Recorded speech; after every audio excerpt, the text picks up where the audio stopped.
আসসালামু আলাইকুম। হ্যালো বন্ধুরা, কি খবর সবর? আশা করি আপনারা সবাই আসুন বালা। আলহামদুলিল্লাহ, আজকে ঈদুল আজহার 2 রাকাত নামাজ আমরা সবাই আমাদের দেওয়াগুড়ি মসজিদে আদায় করতে পেরেছি। আল্লাহর দরবারে লাখ লাখ শুক্রিয়া, আলহামদুলিল্লাহ। নামাজ শেষে আমরা সবাই ঈদগার মাঠে মসজিদ থেকে বের হয়ে সবাই দেখেন একসাথে দৌড়াদৌড়ি করছে। কে কোথায় থেকে দেখছেন? এটা হলো আমাদের দক্ষিণ দেওয়াগুড়ির জামা মসজিদ। আসসালামু আলাইকুম, কি খবর সবর? ভালো?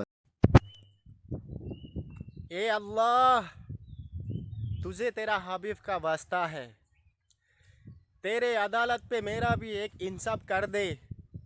ईदुल अजहा की खातिर तूने मेरा मोहब्बत मेरे इमराना को मेरे घर पे लौटा दे। मेरे इमरान के सिवा मैं अधूरा हूँ। अल्लाह, तुम्हार प्यारे नबी हजरत मोहम्मद सल्लल्लाहु अलैहि वसल्लमेर खातिरे আল্লাহ, তুমি তোমার আদালতে আমারও একটি বিচার করে দাও। এই কুরবানি মাসের খাতিরে আল্লাহ, তুমি আমার মোহাব্বতকে আমার ঘরে ফিরিয়ে দাও। আল্লাহ, আমার ইমরানাকে আমি অনেক মিস করতে আসছি। তাকে ছাড়া আল্লাহ আমি আদুরা হয়ে আছি। আল্লাহ, তুমি আমার ইমরানাকে কবুল করো, আমার ঘরে আমার ইমরানাকে তুমি ফিরিয়ে দাও। আল্লাহ, আল্লাহ, তুমি আমার ইমরানাকে আমার ঘরে ফিরিয়ে দাও। তোমার দরবারে আমি ভিক্ষে চাচ্ছি আমার মোহাব্বত। আল্লাহ, তুমি আমার মোহাব্বত আমাকে ভিক্ষে দিয়ে দাও।